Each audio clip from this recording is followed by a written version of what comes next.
نحمده ونصلي على رسوله الكريم اما بعد فاعوذ بالله من الشيطان الرجيم بسم الله الرحمن الرحيم رب اشرح لي صدري ويسر لي امري واحلل عقدة من لساني يفقهوا قولي رب زدني علما اللهم فقهنا في الدين اللهم انا نسألك حبك وحب من يحبك والعمل الذي يبلغنا حبك اللہم ارزقنا اخلاص الہی آمین۔ لیسن نمبر 307 سورۃ الفجر سے لے کر سورۃ البلد تک آج انشاءاللہ ہم سورۃ البلد پڑھیں گے۔ سورۃ البلد مکی سورت ہے، سورہ قوف کے بعد نازل ہوئی ہے۔ لا اقسم، میں قسم کھاتا ہوں، بہذا البلد، اس شہر کی۔ لا یہاں زائد ہے اور قسم کو تاکید دینے کے لیے آیا ہے، تو بعض مفسرین نے لا کو زائد مانتے ہوئے اس کا ترجمہ نہیں کیا، اور یہ درست ہے کہ بات میں زور ڈالنے کے لیے بعض اوقات زائد الفاظ کا استعمال ہوتا ہے اور ان کا ترجمہ نہیں ہوتا۔ ایسا اردو زبان میں بھی ہوتا ہے، مثلا اب آ بھی جاؤ نا، میں نے کہا نا، ان جملوں میں نا زائد ہے۔ مجاہد کہتے ہیں کہ لا نہیں کے معنوں میں ہے، یہ کفار اور مشرکین کی تردید کے لیے ہے، یعنی انہوں نے کچھ کہا اور ان کے کہنے کو رد کیا گیا، پھر قسم کھائی گئی۔ اللہ سبحانہ تعالیٰ فرماتے ہیں لا اقسم، میں قسم کھاتا ہوں، بہذا البلد، اس شہر کی۔ اس شہر سے مراد مکہ مکرمہ ہے، جس میں اس وقت جب اس سورت کا نزول ہوا نبی اکرم صلی اللہ علیہ وسلم کا قیام تھا۔ آپ صلی اللہ علیہ وسلم کا مولد بھی یہی شہر تھا، یعنی آپ یہیں پیدا ہوئے تھے۔ تو اللہ تعالیٰ نے آپ صلی اللہ علیہ وسلم کے مولد و مسکن کی قسم کھائی، جس سے اس کی عظمت کی مزید وضاحت ہوتی ہے۔ مسلمانوں کے علاوہ کفار مکہ کے ہاں بھی مکہ کی اہمیت اور عظمت بہت تھی، بلکہ کفار مکہ تو اس شہر کی برکت کی وجہ سے کئی طرح کے دنیاوی، تجارتی اور سیاسی مفادات بھی حاصل کر رہے تھے۔ پورے عرب میں ان کی عزت و وقار اور دولت اور شہرت کا سبب بھی یہی مکہ سٹی تھا، اور اس میں کعبہ کی موجودگی بھی۔ تو اللہ سبحانہ تعالیٰ نے یہاں پر مکہ شہر کی عظمت اور حرمت کی قسم کھائی ہے۔ لا اقسم بہذا البلد، میں قسم کھاتا ہوں اس شہر کی۔ وانت، اور آپ، حل، داخل ہونے والے ہیں، حلال ہیں، بہذا البلد، اس شہر میں۔ وانت حل بہذا البلد، اور آپ کے لیے لڑائی حلال ہے اور آپ داخل ہونے والے ہیں اس شہر میں۔ انتا سے مراد نبی اکرم صلی اللہ علیہ وسلم ہے۔ حلن کا لفظ حا لام لام سے ہے، بنیادی معنی گرہ کھولنا، پھر مسافر کا سامان کھولنے کا معنی بھی اس میں آتا ہے۔ حلن کا لفظ کسی جگہ اترنے اور قیام پذیر ہونے کے لیے بھی استعمال ہونے لگا، پھر اسی سے ہی حلال کا لفظ نکلا ہے جو حرام کے مقابلے میں آتا ہے۔ حرام کہتے ہیں ممنوع چیز کو، اور حلال چیز جس کا استعمال جائز ہو۔ تو یہاں پر حلن کے کئی معنی کیے جاتے ہیں۔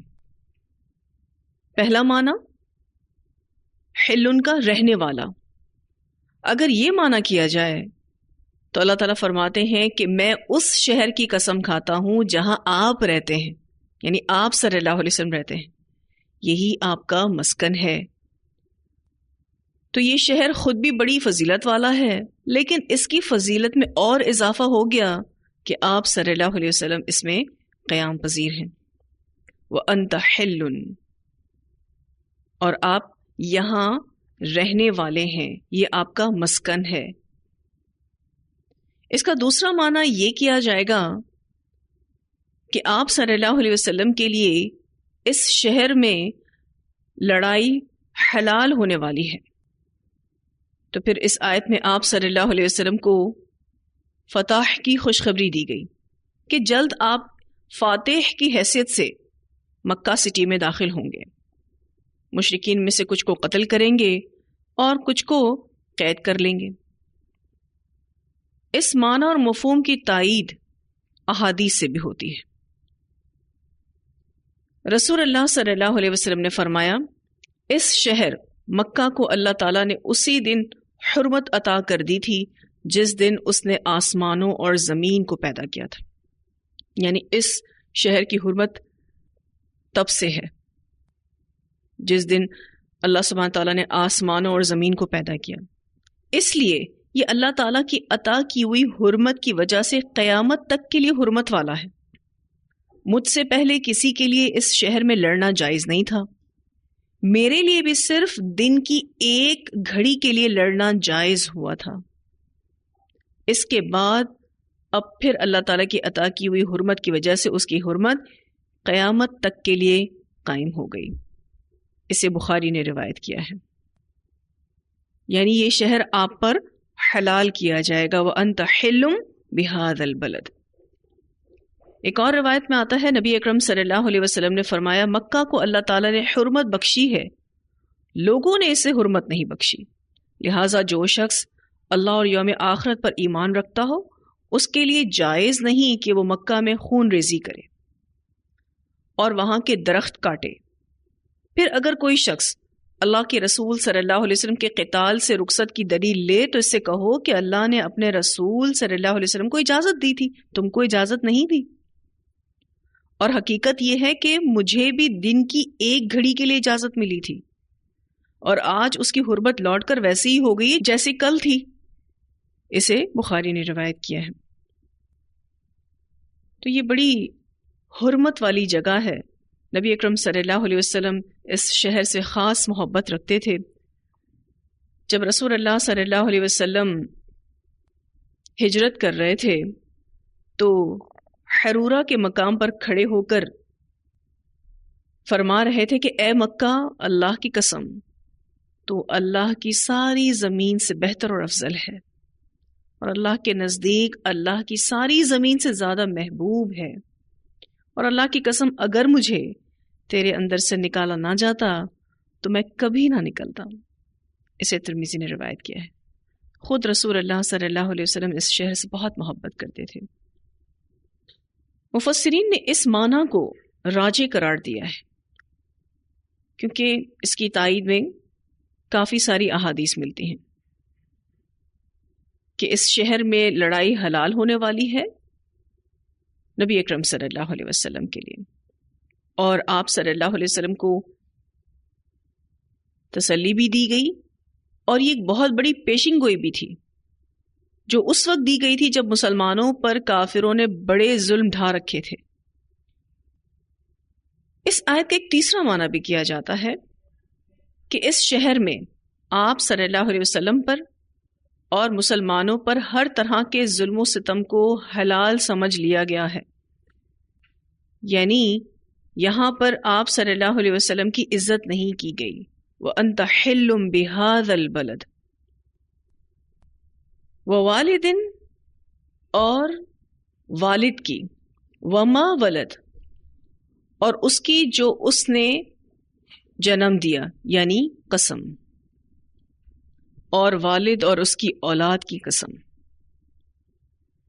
بہت سے مفسرین جیسے کہ مجاہد، ابو صالح، قتادہ، ضحاک، سفیان ثوری، حسن بصری وغیرہ نے فرمایا کہ والد سے مراد آدم علیہ السلام ہیں اور ولد سے مراد ان کی اولاد ہے. وہ اس کی تفسیر یوں بیان کرتے ہیں جو کہ بہت اچھی اور مضبوط محسوس ہوتی ہے کہ اللہ تعالیٰ نے ام القریٰ کی قسم کھائی جو مسکن ہے، تو اس کے بعد وہاں رہنے والوں کی قسم کھائی یعنی حضرت آدم علیہ السلام اور ان کی اولاد کی. وَوَالِدٍ وَمَا وَلَد. اور والد اور اس کی اولاد کی قسم۔ ایک اور مفسر ہیں ابو عمران جونی، کہتے ہیں کہ والدین سے مراد ابراہیم علیہ السلام ہے اور ولد سے مراد ان کی اولاد ہے۔ امام ابن جریر اور ابو حاتم بھی یہی معنی دیتے ہیں۔ تو دوسرا معنی ابراہیم علیہ السلام اور ان کی اولاد۔ ایک اور معنی حافظ ابن جریر رحمہ اللہ بتاتے ہیں کہ یہ آیت عام ہے، ہر والد اور اس کی اولاد مراد ہے، یعنی والدین سے ہر والد، ہر باپ، اور وما ولد سے ہر اولاد مراد ہے۔ تو اللہ تعالیٰ نے تمام بنی نوع انسان کی زندگی کی قسم کھائی ہے۔ لا اقسم بهذا البلد وانت حل بهذا البلد ووالد وما ولد۔ اللہ سبحانہ تعالیٰ نے یہ تینوں قسمیں کھا کر جواب قسم یہ دیا ہے، لقد خلقنا الانسان، البتہ تحقیق پیدا کیا ہم نے انسان کو، فی کبد، محنت میں، سختی میں۔ الانسان یہاں پر اسم جنس ہے، مراد ہر انسان ہے، اور کبد کا معنی رفعت بھی ہے، یعنی رفع سے ہے، دوسرا معنی مشقت، اور کبد جگر کو بھی کہتے ہیں، اور اس لفظ میں سختی اور قوت کا مفہوم پایا جاتا ہے۔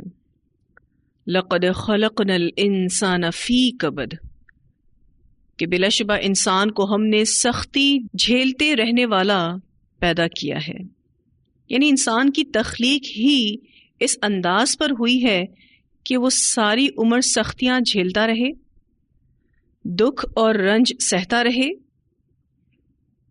یہ رنج اور مصیبتیں قدرتی ہوں یا کسی نے اس کو پہنچائی ہوں یا اپنی ہی وجہ سے اسے پہنچ رہی ہوں۔ تھوڑا سا اگر ہم غور کریں، پیچھے بات ہوئی ووالد وما ولد، اور پھر اس کے فوراً بعد اللہ تعالیٰ کہتے ہیں لقد خلقنا الانسان فی کبد۔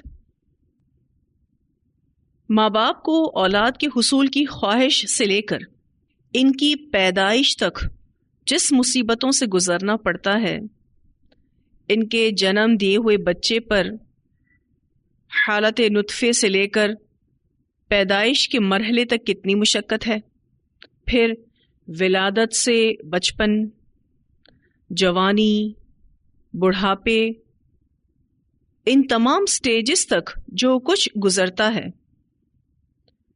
وہ اس بات کو واضح کرتا ہے کہ شروع سے لے کر آخر تک انسان کو سختیاں اور مصیبتیں آتی ہی رہتی ہیں، اور اس کو برداشت کرنا ہے۔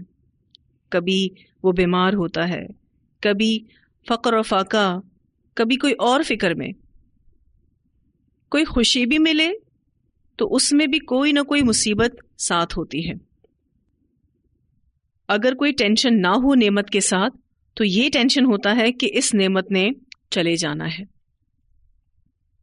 اس بارے میں ایک روایت بھی آتی ہے، سیدنا عبداللہ بن مسعود رضی اللہ تعالیٰ عنہ بیان کرتے ہیں کہ رسول اللہ صلی اللہ علیہ وسلم نے زمین پر ایک مربع شکل بنائی، یعنی ایک سکوائر آپ صلی اللہ علیہ وسلم نے بنایا، پھر اس کے بیچ میں ایک لکیر کھینچی جو مربع شکل سے باہر نکل گئی، پھر اس لکیر کے ارد گرد کئی چھوٹی چھوٹی لکیریں کھینچی، پھر فرمایا یہ مربع کے اندر جو لکیر ہے یہ آدمی کے مثل ہے، اور یہ مربع شکل جو اسے گھیرے ہوئے ہے یہ اس کی موت ہے، وہ جو اسکوائر اس کو گھیرے ہوئے ہے اس شخص کی موت ہے، اور یہ لکیر جو مربع سے باہر نکل رہی ہے، اسکوائر سے باہر نکل رہی ہے، وہ اس کی آرزو ہے، اور یہ چھوٹی چھوٹی لکیریں آفات ہیں، اگر ایک آفت سے بچ گیا تو دوسری نے آ دبوچا، اگر اس سے بھی بچ گیا تو تیسری نے آ دبوچا۔ اسے بخاری نے روایت کیا ہے۔ اب آپ دیکھیں تو اس حدیث میں نبی اکرم صلی اللہ علیہ وسلم نے باقاعدہ ایک ڈائیگرام کے ساتھ انسان کی زندگی میں آنے والی مشقتوں کو واضح کیا ہے۔ تو انسان پیدا ہی سختیاں جھیلنے کے لیے ہوا ہے. اس کا ڈیزائن ہی اللہ تعالیٰ نے ایسا بنایا ہے کہ وہ ان سختیوں کو برداشت کر سکتا ہے. تو یہ دنیا مشقت اور محنت کی جگہ ہے. ہم اس سے ملتی جلتی آیت سورۃ الغاشیہ میں بھی پڑھ چکے. اللہ تعالیٰ فرماتے ہیں عاملۃ ناصبہ. اسی طرح ہم نے سورہ انشقاق میں پڑھا تھا یا ایھا الانسان انک کادح الی ربک کدحا فملاقی. اب یہاں پر آ رہا ہے لقد خلقنا الانسان فی کبد. اگر ہم پچھلی قسموں پر غور کریں کہ جس قسم کو کھا کر اللہ تعالیٰ نے جواب قسم میں یہ کہا ہے کہ انسان سختیاں جھیلنے کے لیے ہی پیدا ہوا ہے. پہلی قسم مکہ کی کھائی گئی. تو مکہ کی زندگی کچھ آسان نہ تھی. اگرچہ وہ شہر بڑا ہی معزز اور محترم مقام ہے، لیکن وہاں کا موسم اور رہن سہن بہت مشقت کا تقاضا کرتا ہے. آپ ابھی بھی جائیں اگر مکہ سٹی تو آپ اس چیز کو محسوس کریں گے. وہاں کا موسم کافی گرم ہے اور اگر ٹھنڈ ہو تو کافی ٹھنڈا ہے. پھر نبی اکرم صلی اللہ علیہ وسلم کے حوالے سے بات ہوئی تو آپ صلی اللہ علیہ وسلم پر جو مشکلات نبوت کا دعویٰ کرنے کے بعد آئیں ہم سب اس کو بہت اچھے سے جانتے ہیں. پھر آدم علیہ السلام کی بھی بات ہوئی اور ابراہیم علیہ السلام کی بھی بات ہوئی. تو ان انبیاء کی زندگی بھی تکالیف سے بھری ہوئی تھی. اسپیشلی ہم حضرت ابراہیم علیہ السلام کے بارے میں تو پڑھ بھی چکے ہیں کہ آپ علیہ السلام کی زندگی آزمائشوں سے بھری ہوئی تھی. تو یہ دنیا مشقت اور محنت کی جگہ ہے، پر انسان کو اللہ سبحانہ تعالیٰ نے ڈیزائن ہی ایسا کیا ہے، اس کی تخلیق اس انداز پر ہوئی ہے کہ وہ ساری عمر سختیاں جھیلتا رہے گا، دکھ اور رنج سہتا رہے گا. ابن عباس رضی اللہ تعالیٰ عنہما کہتے ہیں کہ ابتداء حمل سے پیدائش تک انسان ماں کے پیٹ میں قید رہتا ہے. پھر ولادت کے وقت جو محنت اور مشقت برداشت کرتا ہے، جو ڈیلیوری ٹائم ہوتا ہے جہاں وہ ماں کے لیے ڈیفیکلٹ ہے وہاں وہ بچے کے لیے بھی اتنا ہی ڈیفیکلٹ ہے. پھر جب وہ بچہ پیدا ہو جاتا ہے تو ماں کا دودھ پینا اس کے لیے کتنا مشکل ہے. پھر جب اس کو دودھ چھڑانا ہے تو وہ الگ مشقت ہے. پھر جب وہ بڑا ہوتا ہے تو ایک کے بعد ایک اس کی زندگی کی مشقتیں آنے لگتی ہیں. پھر جب اس کی شادی ہو جاتی ہے تو پھر معاش اور ضروریات کی مشقت. پھر جب بوڑھا ہو جاتا ہے تو بڑھاپے کی تکلیفیں. پھر جب موت آتی ہے تو موت کی تکلیف. پھر قیامت آئے گی تو قیامت کے دن کی تکالیف. پھر میدان محشر کی تکالیف. پھر حساب کتاب کی تکالیف. پھر جزا اور سزا کا معاملہ ہے.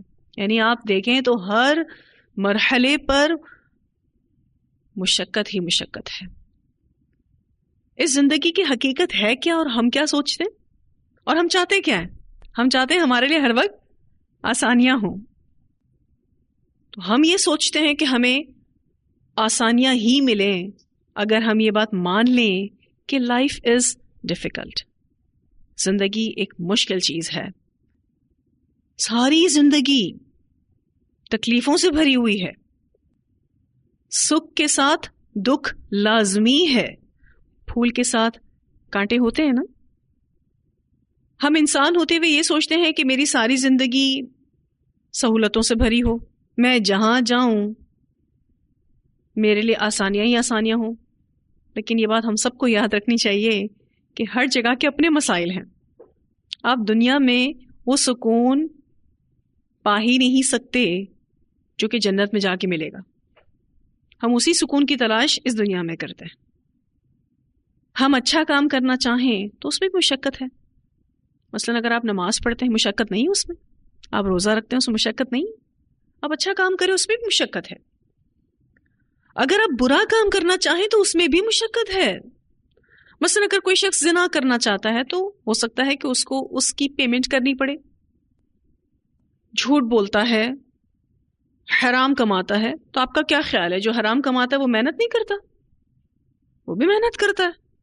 تو اگر کوئی برا کام کرتا ہے تو وہ بھی مشقت ہی کے ساتھ ہے. اسی میں ہی ساری عمر بیت جائے گی آسانیوں کو تلاش کرنے میں. صبر کے بغیر اور مشکلات کے بغیر زندگی کا سفر نہیں ہو سکتا. یاد رکھنا ہے یہ بات ہم سب کو. کبھی آپ نفس کے خلاف جنگ کر رہے ہوں گے، کبھی شیطان کے خلاف جنگ کر رہے ہوں گے. ساری زندگی مشکلوں میں گزار کے جب موت آئے گی نا، تو موت کے بھی سارے مرحلے ایک کے بعد جو ایک سٹیپ ہے نا، وہ سارے تکلیف دہ ہیں. موت بھی مشقت سے خالی نہیں. تو جب تک انسان زندہ ہے ایک جہاد کی حالت میں ہے، اور جب مرے گا تو اس وقت بھی بڑی مشقت ہوگی. ہاں، مرنے کے بعد پھر جو اس کے اعمال ہوں گے اس کے بیسس پر یا تو یہ مشقت پرولونگ ہو جائے گی، ہمیشہ کے لیے ہو جائے گی. اگر کوئی برا شخص ہے تو مرنے کے بعد بھی تکلیفوں میں ہی رہے گا، اور یہ تکلیفیں پھر ابدی زندگی کے لیے ہوں گی. ہاں، مومن ہے تو تکلیفوں کے بعد انشاءاللہ راحت ہے. لیکن انسان سہل پسندی کے پیچھے چلا جاتا ہے. یاد رکھنے والی بات ہے کہ جن چیزوں کے ساتھ بھی عظمتیں جڑی ہوتی ہیں اس کے ساتھ مشکل لگی ہوگی. اب آپ کو میں نے جیسے ذکر کیا کہ اس شہر کی قسم کھائی گئی، اس شہر کی حرمت، اس شہر کی فضیلت بیان ہوئی، تو وہاں پر بھی مشقتیں ہیں. پھر نبی اکرم صلی اللہ علیہ وسلم کا کتنا بلند مرتبہ ہے، اور آپ صلی اللہ علیہ وسلم کی زندگی مشقت سے بھری ہوئی تھی. اور اگر ہم یہ کہہ لیں کہ ان جیسی مشقت کسی اور کی زندگی میں تھی بھی نہیں تو یہ غلط نہ ہوگا. جو مشقتیں، جو تکالیف رسول اللہ صلی اللہ علیہ وسلم نے برداشت کی ویسے تو کسی نے بھی نہیں کی. پھر ابراہیم علیہ السلام، اتنا بلند مرتبہ ملا ان کو، خلیل اللہ کہلائے، تو ایسے ہی مل گیا. تو ایک سبق تو ان آیات سے یہ ملتا ہے کہ ہر انسان کو مشکلات جھیلنی ہے. اور دوسری بات یہ ہے کہ اگر ہم چاہتے ہیں کہ اللہ ہمیں بلند مرتبے دے، اللہ ہمیں عظمتوں سے نوازے، فضیلتوں سے نوازے، تو لازماً ٹف ٹارگٹ سے گزرنا ہوگا. محنت میں ہی راحت ہے، اور بیکاری مصیبت ہے. جو بھی بیکار ہوتا ہے نا، وہ سمجھتا ہے کہ وہ فارغ ہو کر اپنا کوئی فائدہ کر رہا ہے، وہ بیکاری بھی اس کے لیے مصیبت ہے. عقل مندی کیا ہے؟ عقل مندی یہ ہے کہ انسان مشکلات کے ساتھ جینا سیکھے، جو حالات ہیں اس میں سروائیو کرے. ایک اور طریقے سے بھی ہم اس آیت کو سمجھ سکتے ہیں. آپ کھانا کھائیں تو مشکل، ٹھیک ہے نا، اس کو پکانا ہے، پھر اس کو چبانا ہے، پھر اس کو حلق سے اتارنا ہے، پھر اس کو ہضم کرنا ہے، کتنی مشکل ہے. نہ کھائیں تو مشکل، نہ سوئیں تو مشکل، زیادہ سو لیں تو مشکل، بچے ہوں تو مشکل، بچے نہ ہوں تو مشکل. کیونکہ کچھ ماں باپ کہتے ہیں کہ ہمارے بچے ہیں تو بڑی مشکلات ہیں، اور جن کے بچے نہیں ہیں وہ کہتے ہیں ہمارے بچے نہیں ہیں، یہ ایک بہت بڑی مشکل ہے. چھوٹے ہوں تو مشکل، بڑے ہوں تو اور مشکل. اور میں تو یہ کہوں گی کہ جو جتنا بڑا ہے نا اس کی اتنی بڑی مشکل ہے. کیا کرے انسان. پھر اس میں غور طلب نقطہ یہ ہے کہ اگر یہ مشقتیں اللہ کے راستے میں ہیں تو آپ نصیب والے ہیں.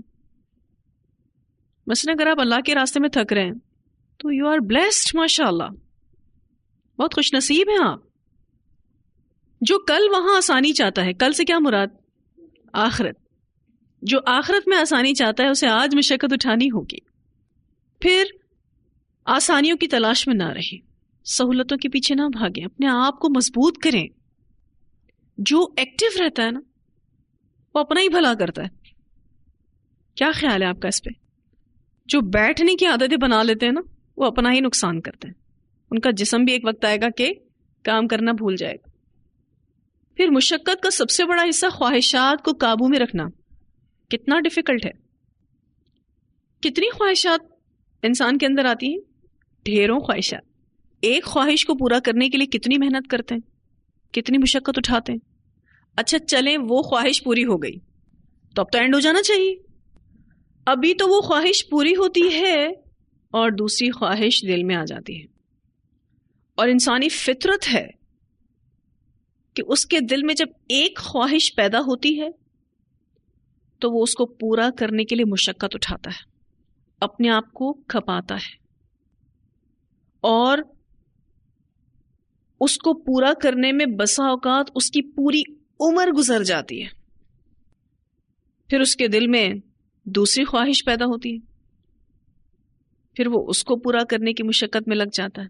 تو ایک کے بعد ایک خواہش کو پورا کرنے میں بھی انسان اپنے آپ کو کھپاتا ہے، تھکاتا ہے. تو مشقت کا سب سے بڑا حصہ خواہشات کو قابو میں رکھنا، کیونکہ خواہشات کو پورا کریں تو اس کے ساتھ بھی مشقت ہے، اور خواہشات کو قابو میں رکھیں تو یہ بھی مشقت ہے. جیسا کہ میں نے آپ سے ذکر کیا کہ کبد کے معنی جگر ہے، یہ بہت مشہور عضو انسانی ہے، باڈی پارٹ ہے. اور میں نے آپ سے یہ بھی ذکر کیا کہ اس لفظ میں سختی اور قوت کا مفہوم پایا جاتا ہے. جگر بیک وقت بہت سارے کام کرتا ہے. یہ نظام ہضم میں مدد کرتا ہے، یعنی ڈائجسٹو سسٹم کو بھی ہیلپ آؤٹ کرتا ہے. پھر یہ جسم کی حرارت کو برقرار رکھتا ہے، یعنی باڈی ٹیمپریچر کو مینٹین کرتا ہے. جسم میں فولاد کو محفوظ کرتا ہے. پھر خون کے سرخ خلیات جو ریڈ بلڈ سیلز ہیں ان کو آنکھوں تک پہنچاتا ہے. شوگر کو محفوظ کرتا ہے، اور جتنے بھی پرانے بلڈ سیلز ہیں ان کو ختم کرتا ہے. کتنے کام کرتا ہے یہ جگر؟ اس سے آپ اندازہ لگا سکتے ہیں کہ کبد میں کتنی مشقت ہے. فی کبد محاورتاً بھی استعمال ہوتا ہے، اور اس محاورے میں انسانی فطرت کا اظہار ہے.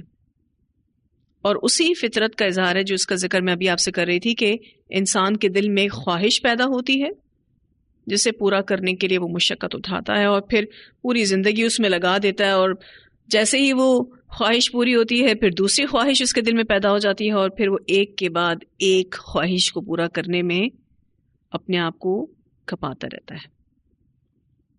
ایک ریمائنڈر جو ہم سب اپنے لیے لے لیں کہ اعتدال کی زندگی اچھی ہے.